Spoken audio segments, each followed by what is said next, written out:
show you one example of the difference between dealership work and professional detailing.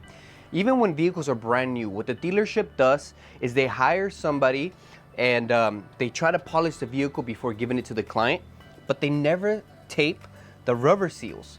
And they polish, and their polish leaves white residue. So what I'm gonna show you all around, here at the top, on the sides, all the white residue that is left behind from the work that the dealership does.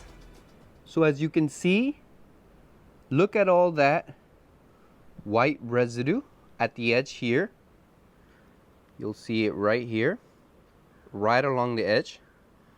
That's polish residue that was not removed.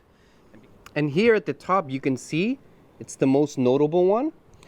So all this white residue is leftover polish or wax that they didn't remove before giving it to the client, and it turns white. It makes it look ugly. You can also notice it on the driver panel here on the windows, right along the edge there. You can see